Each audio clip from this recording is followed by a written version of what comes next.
Welcome back, everyone.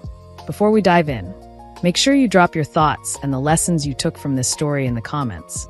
And don't forget to like and subscribe. Let's get into it.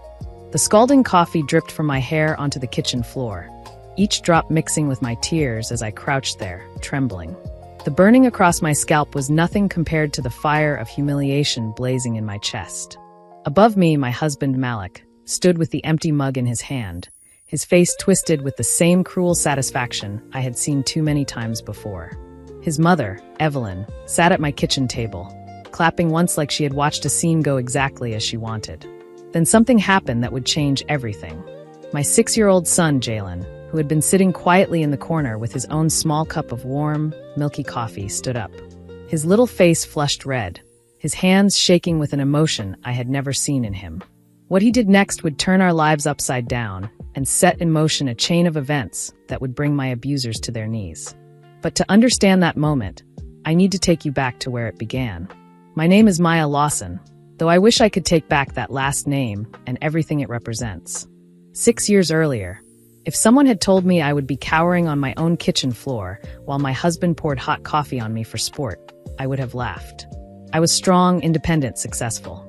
I had a thriving career as a financial consultant, my own apartment in downtown Chicago, and a bank account that could nourish any dream. But love, or what I thought was love, has a way of rendering even the strongest people vulnerable. I met Malik at a coffee shop, which now feels like a cruel irony. He was charming, handsome, and had a way of making me feel like I was the only woman in the room. He said he worked in construction and dreamed of starting his own company. He was different from the corporate men I usually dated, rougher around the edges, more earnest. "You are too good for a man like me," he would say, flashing that crooked smile. "But I am going to work every day to deserve you." Those words should have been a warning. Instead, they made me want to prove he was worthy. I was busy trying to build him up and did not notice how he was slowly tearing me down. The first sign came 3 months into our relationship. I was working late on a complicated client case when Malik showed up at my office unannounced. "You missed our dinner reservation," he said, smiling without warmth. I apologized and promised to make it up the next night. His jaw tightened. "Sometimes I wonder if your career is more important than I am." I left early that night, abandoning the merger documents my team needed by morning. It cost me credibility and nearly lost us the client. Malik's grateful, radiant praise afterward convinced me it was worth it. That was how it started, small compromises that seemed reasonable in the moment, but added up to something much larger. He pouted when I worked late, sulked when I made plans with friends, and somehow always had a crisis that required my immediate attention whenever I had something important to do. "I just need you so much," he would say, holding me close. "You are all I have." By the time he proposed, I was isolated from my support system and dependent on his approval. Saying yes felt like the only option. The wedding was small, mostly his family and a few of my remaining friends. My parents had died in a car accident 2 years earlier, leaving me with a substantial inheritance that Malik suddenly seemed interested in discussing. "We should combine our finances," he suggested on our honeymoon. "What is mine is yours and what is yours is mine, right?" I agreed without hesitation, eager to belong to someone again. Within a month, Malik had access to all my accounts. Within 6 months, my inheritance was gone, invested in his business ventures that never seemed to materialize. "Do not worry," he would say when I asked about the money. "I am working on something big. You will see." What I saw were overdue bills and Malik spending more time at bars than any job site. When I suggested he look for steady employment, his response was swift and brutal. "Are you calling me a failure?" he demanded. "After everything I sacrificed for you, what have you sacrificed?" "I have sacrificed plenty," I said before I could stop myself. His hand moved so fast I barely saw it. The slap echoed through our apartment. "Look what you made me do," he whispered, suddenly soft. "I am so sorry. You pushed me too hard." He cried that night, real tears soaking my nightgown as he promised it would never happen again. He was so convincing that I believed him. The next morning, he brought me coffee in bed and told me he had found a job at a construction company across town. For a few weeks, things improved. I began to trust we had turned a corner. Then I got pregnant. Finding out I was carrying Jalen should have been the happiest moment of my life. Instead, it marked the beginning of my transformation from wife to prisoner. "This is perfect," Malik said when I showed him the positive test. Now you can quit that job and focus on being a real wife and mother." "I love my job," I protested. "We need the income, especially with a baby coming." His face darkened. "Are you saying I cannot provide for my family?" He slammed his hand against the wall, leaving a dent in the drywall. He accused me of emasculating him and declared that a real woman trusted her husband to handle things. He did not hit me that day, but his words sliced deeper than a blow. I gave my notice the next week. Malik was tender and grateful for a while, constantly touching my growing belly and talking about our future. "This is how it should be," he said. "Just us. We do not need anyone else." Without my job, I had no income. Malik's construction work became sporadic. "The economy is tough," he would say, sinking into his recliner with a beer while I tried to keep us afloat. I started freelancing from home. It helped, as long as it did not interfere with his needs. "I work hard all day," he would say when I was trying to meet a deadline. "The least you can do is have dinner ready." His mother, Evelyn, visited more as my pregnancy progressed. She had a sharp face and colder eyes. From the moment we met, I knew she believed I was not good enough for her son. "You are not working anymore?" she asked during one visit, her voice slick with judgment. "That must be hard for Malik, carrying the whole burden." "I am still consulting," I replied. She waved a dismissive hand. "Part-time nonsense. Malik needs a wife who can support him properly." I wanted to remind her I had supported him since the second month of our marriage, but Malik watched me with a warning in his eyes. I swallowed my pride. When Jalen was born, I thought everything would change. Surely fatherhood would inspire Malik to become the provider and protector he claimed he wanted to be. Instead, it gave him a new weapon. "You are not holding him right," he criticized while I fed our son. "He is crying because you do not know what you are doing." When I suggested he walk Jalen, he scoffed. "I work all day. Taking care of the baby is your responsibility." But he did not work all day. Some weeks he did not work at all. If I asked, he raged that I was spying and did not trust him. The physical abuse began when Jalen was 6 months old. Malik came home drunk, demanding a hot dinner. When I offered to heat the plate I had kept for him, he grabbed it and hurled it against the wall. Sauce splattered across white paint like blood. Jalen cried in his crib. Malik blocked my path, his face wild. He twisted my wrist until I cried out. "I am teaching you," he said. "Do things right the first time." He shoved me and ordered another beer. I stood in the kitchen, cradling my wrist, listening to my baby cry, and understood I was in serious trouble. The abuse became routine, as predictable as Malik's morning coffee and evening beer. He found fault with everything: dinner, the house, the noise. He shouted, threw things, grabbed hard enough to leave bruises where they would not show. Then came the apology. "I am so sorry," he would whisper. "I love you. I get frustrated. You understand." Somehow I convinced myself I did.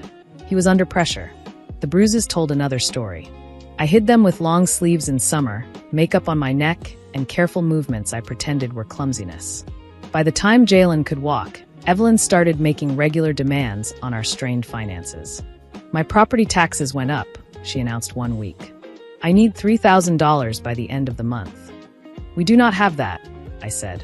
Her eyes narrowed. "Are you refusing to help your husband's mother?" Malik said, "We are tight right now," and I briefly felt seen until he added, "Maya always finds money when she really needs to." That night, he cornered me. "Figure it out," he said. "I do not care how." I took on 3 additional consulting projects, working 18-hour days while caring for Jalen. Exhaustion made me brittle. Malik used it against me. "You are always cranky. Jalen will think his mother does not love him." I bit back the truth, that I was paying his mother's taxes. When I handed Evelyn the check, she barely looked. "It is about time," she said. That was the beginning of a pattern. Every few months, a new crisis. A car repair, a leaking roof, medical bills. Somehow it was always my responsibility. If I failed to produce fast enough, Malik escalated. From grabbing to shoving to the occasional punch to my ribs. "This would not happen if you just did what you are supposed to do," he would say afterward. The worst part was watching my son learn that this was normal. That men could hurt women when they were frustrated, that women existed to serve and absorb punishment without complaint. Around his 4th birthday, Jalen began having nightmares. He woke up screaming and flinched from my touch until he registered my voice. "Do not let Daddy hurt you anymore," he would sob into my shoulder. Those words cut deeper than any bruise. The morning it all came crashing down started like any other. I made coffee, always coffee, because Malik needed his caffeine to function, and Jalen had developed a habit of wanting his coffee like daddy. Though I made his mostly warm milk. Malik was in the living room complaining about an imaginary slight from his supervisor. The doorbell rang at exactly 9:15. Evelyn never waited for me to invite her in. She swept past me to the kitchen table like she owned the house. "We need to talk," she said, and pulled a crumpled envelope from her purse. "The bank sent another notice about the mortgage. They want the full amount by Friday, or they will start foreclosure." "How much?" Malik asked. $15,000, she said. My stomach dropped. I had scraped together a few thousand for her crises, but $15,000 was more than I made in 4 months. "That is beyond what we can manage," I said. The silence that followed was heavy. Both of them stared like I had confessed to a crime. "Are you going to let your husband's mother become homeless?" Evelyn demanded. "I cannot produce money I do not have," I replied. Malik stood slowly, danger in every line of his body. "There is a difference between cannot and will not. In the last 2 years, I have given your mother over $20,000, I said, the truth slipping out before I could stop it. "While you have contributed maybe half that to our household." Malik went from red to white to mottled purple. "How dare you disrespect me in front of my mother?" He moved toward me, and I backed into the counter. Jalen's small hands clasped his mug at the table, his eyes wide. "I am not disrespecting you," I said. "I am being honest." "Honest," he sneered. "Maybe it is time our son learned what happens when women do not respect their husbands." He reached for his mug. I saw the calculation in his eyes. The moment he decided words were not enough. I raised my hands to protect my face, but Malik aimed higher. The scalding coffee hit my scalp and ran down my neck, soaking my shirt.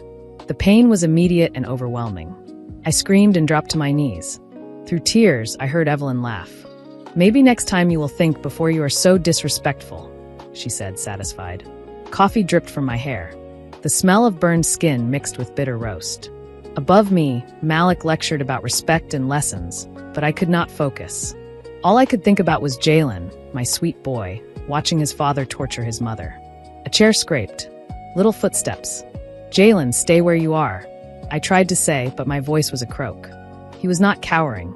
He was walking toward his father. He climbed onto his chair, then onto the table with the determined movements of a child on a mission. Malik's expression shifted from smug to confused. "Get down from there," he began. Jalen did not speak. He lifted his mug and dumped the warm, milky contents onto his father's face and hair. Silence fell. Malik stood frozen, liquid dripping from his hair, his mouth open. Evelyn went pale. I stared at my son with terror and pride warring in my chest. "How does that feel, Daddy?" Jalen asked. "Does it hurt?" The shock on Malik's face melted into a rage I had never seen. He lunged, but Jalen was already moving. He jumped down and ran to the counter where my phone lay. His small fingers worked quickly. 911, he said into the phone, breathless but determined. "My daddy hurt my mommy. He poured hot coffee on her head, and it burned her. We live at 247 West Maple Street. Please send help." The words hit Malik like a physical blow. He went ash gray. "Hang up that phone," he roared, reaching for Jalen. Jalen darted toward the back door, still clutching my phone. "My mommy has burns," he said to the dispatcher as he ran. "My daddy hurts her when she does not give money to grandma." Malik caught up just as Jalen reached the door, grabbing for the phone. "Give me that, you little." He stopped, realizing that chasing a child through the neighborhood while covered in coffee would only make things worse. Jalen sprinted across the yard toward our neighbor's house. A moment later, he was returning with Denise and Thomas Carter, both moving quickly, phones in hand. Malik turned back to me, hatred burning in his eyes. "Look what your stubbornness caused." I pushed myself up, ignoring the pain.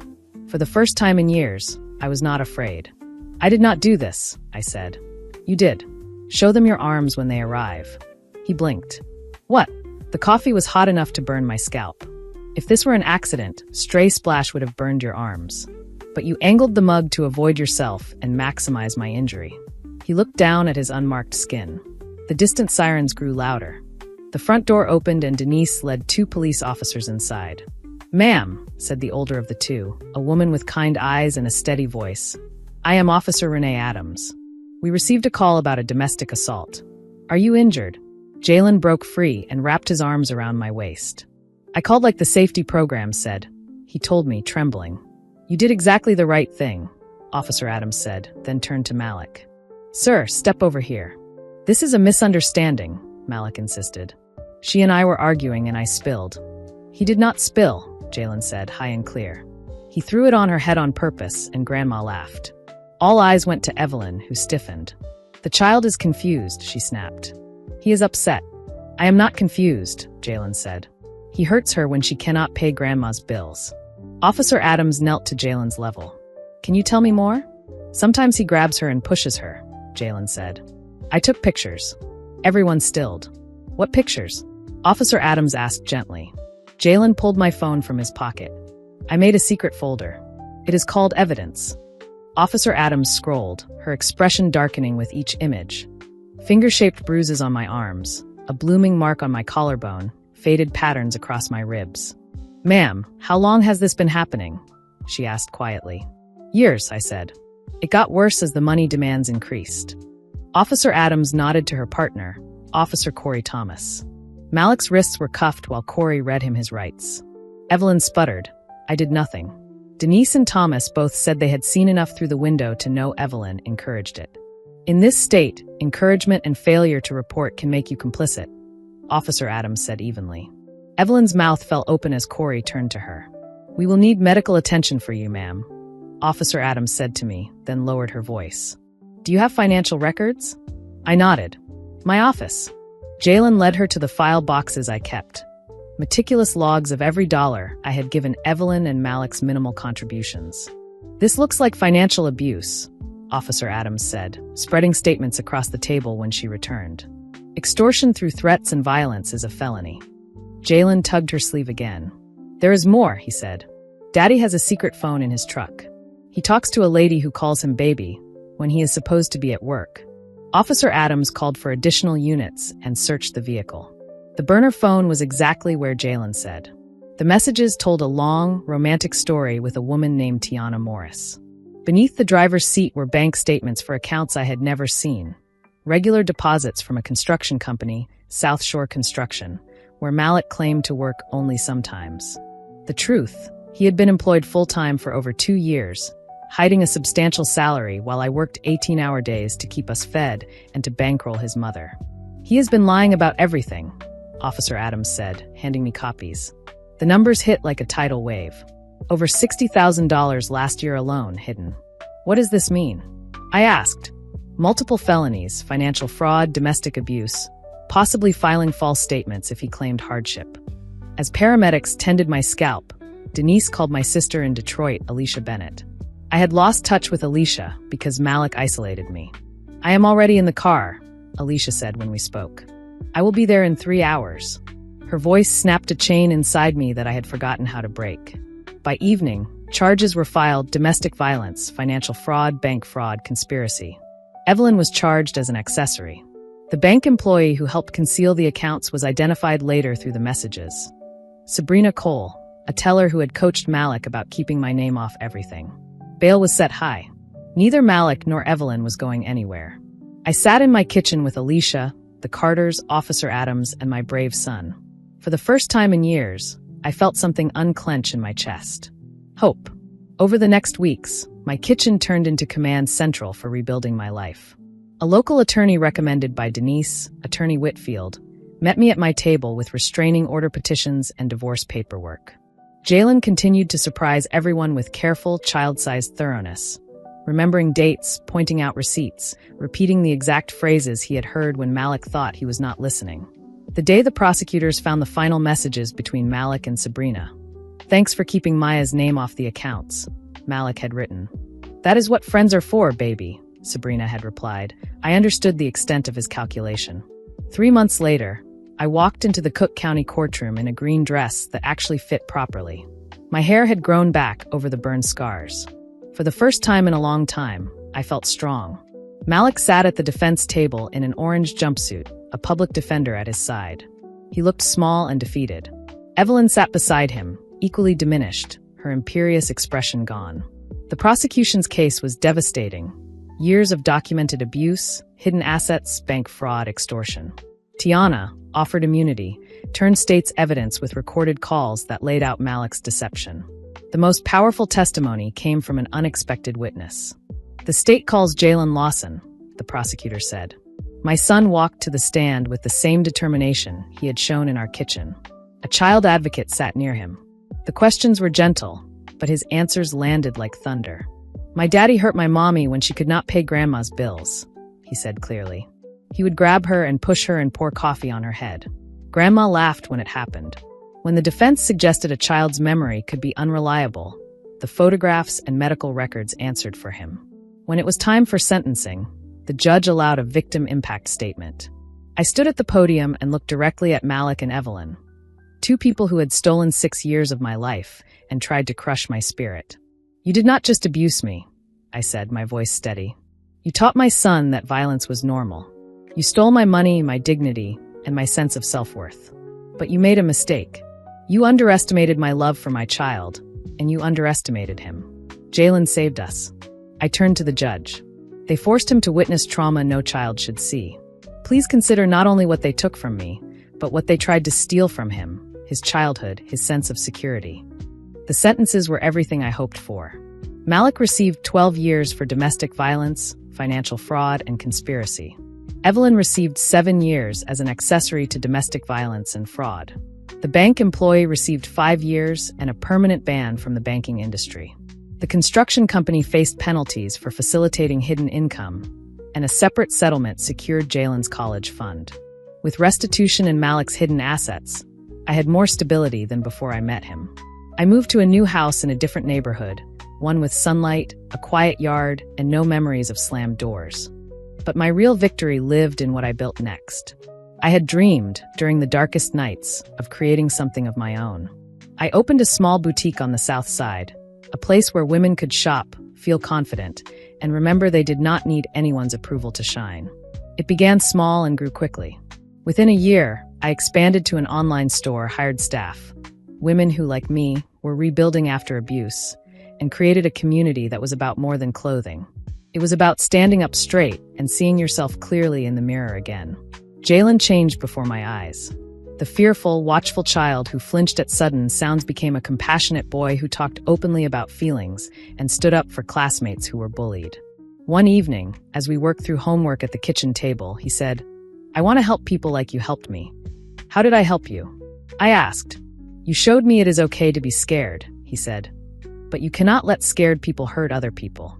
And sometimes you have to be brave even when you do not want to be." He had absorbed it from our journey, and it humbled me. I began dating again, carefully, with better boundaries and sharper instincts. When I met Jordan Price, a gentle pediatric nurse who treated Jalen like his own child and never asked me to become smaller so he could feel larger, I understood what choosing better felt like. He came into our lives softly, with patience and steadiness, and Jalen warmed to him naturally. What grew between us was not a rescue, but a partnership. Malik wrote letters from prison, apologetic at first, then angry, then pleading. I read the first few, then instructed my attorney to have all future correspondence redirected and held. I had no interest in letting his words reach into our home. Evelyn was quieter. When she was released after serving 5 years, she moved to another state and made no attempt to contact us. I heard through acquaintances that she found work as a store clerk and rented a small apartment, a far cry from the life she had propped up with my money. 5 years after that morning in my kitchen, Jalen and I stood in a courthouse again, this time for celebration. At 11 years old, he received a community service award for his volunteer work at local shelters, helping children who had witnessed domestic violence. He stepped to the microphone, his voice steady. "When I was little, my father hurt my mother," he said.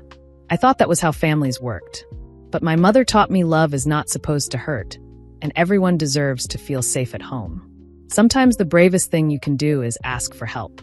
Sometimes the most important thing you can do is help someone else be brave." The standing ovation went on and on. Jordan squeezed my hand as we watched Jalen accept the award with the same quiet resolve he had shown the day he called for help. We drove home to our house, the one I had bought with restitution and settlements, the house where no one raised a voice in cruelty. Jalen ran ahead to let our dog out, already shrugging out of his dress shirt, thinking about play clothes and backyard games. My boutique had 2 locations, an energetic online business, and a loyal base of customers who were not just buying garments but confidence. Jalen's brave phone call had started a ripple that kept spreading. On my desk inside the house, I keep a framed photo of Jalen from the day he received his award, his face serious and proud. Next to it sits a copy of the arrest report from that day in our kitchen, the section highlighted where the officer noted evidence collected, including photographs taken by a 6-year-old who was brave enough to document his father's crimes. Sometimes the most powerful revenge is not about hurting the people who hurt you. It is about taking everything they tried to steal, your strength, your voice, your future, and using it to build something beautiful. Malik took 6 years from me. In return, he gave me something invaluable: the knowledge that I am stronger than I imagined, and that sometimes the smallest voices can roar the loudest when justice is on their side. The only voices that matter in our home now are the ones that lift us up. My son's laughter, Jordan's steady encouragement, and the grateful customers who walk out of my boutique smiling at their reflection. That is the sweetest revenge of all. A life so full and purposeful that there is no room left for the darkness we escaped. If you enjoyed this story, please like, comment, and share this video with your friends. Subscribe and turn on the notification bell so you never miss a powerful story drop.